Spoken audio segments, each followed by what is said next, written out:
Well, moving into the details, Union Home Minister Amit Shah addressed the inaugural session of the Anti-Terror Conference 2024, highlighting the critical importance of global cooperation in combating terrorism. He emphasized India's strong stance against terrorism, reiterating the country's commitment to fighting terrorism in all its forms, both domestically and internationally. While Shah underscored the need for a comprehensive approach to counter-terrorism, which involves intelligence sharing, strong legal frameworks, and effective policing. He also called for greater international solidarity and the adoption of robust measures to dismantle terror networks. While the Home Minister emphasized that a united collective response is essential to address the evolving threats posed by terrorism, ensuring peace and security for future generations. NIA के तर्ज पर ही हो, इसलिए मेरा आग्रह था और अभी एक SOP इसकी पूरी एक बहुत अच्छा बुकलेट मैंने डिटेल में देखा भी है। सदानंद जी मुझे 20-25 दिन पहले देकर गए थे।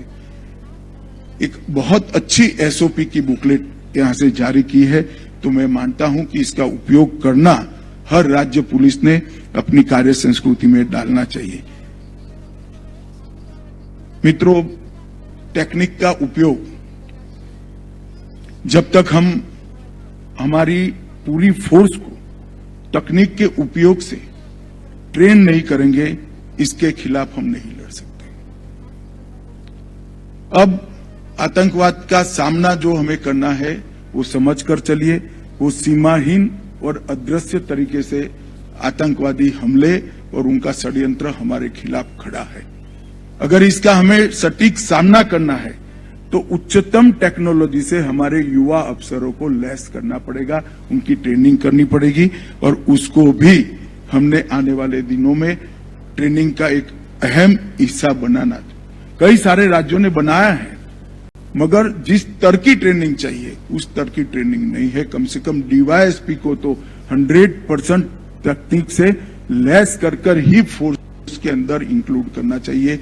और मैं सभी राज्यों को ये कहना भी चाहता हूं, अगर आप इसमें मदद की जरूरत है तो हैदराबाद की एकेडमी भी आपको मदद कर सकती है। टेररिज्म, टेररिस्ट और टेररिज्म के इकोसिस्टम के लड़ने के लिए गृह मंत्रालय ने जो प्रोएक्टिव अप्रोच बनाया है उसमें हम एक अगला कदम लेकर आ रहे हैं। कुछ ही महीनों में national counter terrorism policy and strategy लेकर हम आएंगे, जिसमें आप सबकी भूमिका अहम होगी। भारत सरकार का गृह मंत्रालय पॉलिसी एंड स्ट्रेटेजी का दस्तावेज बना सकता है, इसमें हमें अपनी भूमिका का निर्वहन भी कर सकता है, परंतु जैसा मैंने कहा कि पुलिस राज्य का सब्जेक्ट है, लड़ना तो राज्य की पुलिस ने ही पड़ेगा। सारी एजेंसी आपके सपोर्ट में रहेगी, सूचना देने से लेकर एक्शन लेने तक। परंतु जब तक एक ऐसा ग्रुप नहीं बनेगा राज्य के, आज NIA के तर्ज पर ही हो, इसलिए मेरा आग्रह था और अभी एक SOP इसकी पूरी एक बहुत अच्छा बुकलेट मैंने डिटेल में देखा भी है। सदानंद जी मुझे 20-25 दिन पहले देकर गए थे। एक बहुत अच्छी SOP की बुकलेट यहां से जारी की है, तो मैं मानता हूं कि इसका उपयोग करना हर राज्य पुलिस ने अपनी कार्य संस्कृति में डालना चाहिए। मित्रों, टेक्निक का उपयोग जब तक हम हमारी पूरी फोर्स को तकनीक के उपयोग से ट्रेन नहीं करेंगे, इसके खिलाफ हम नहीं लड़ सकते। अब आतंकवाद का सामना जो हमें करना है वो समझकर चलिए। वो सीमाहीन और अदृश्य तरीके से आतंकवादी हमले और उनका षड्यंत्र हमारे खिलाफ खड़ा है। अगर इसका हमें सटीक सामना करना है तो उच्चतम टेक्नोलॉजी से हमारे युवा अफसरों को लैस करना पड़ेगा, उनकी ट्रेनिंग करनी पड़ेगी और उसको भी हमने आने वाले दिनों में ट्रेनिंग का एक अहम हिस्सा बनाना।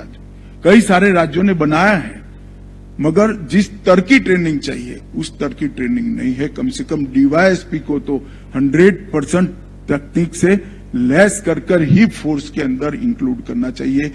और मैं सभी राज्यों को ये कहना भी चाहता हूं, अगर आप इसमें मदद की जरूरत है तो हैदराबाद की एकेडमी भी आपको मदद कर सकती हैं। टेररिज्म, टेररिस्ट और टेररिज्म के इको सिस्टम के लड़ने के लिए गृह मंत्रालय ने जो प्रोएक्टिव अप्रोच बनाया है, उसमें हम एक अगला कदम लेकर आ रहे हैं।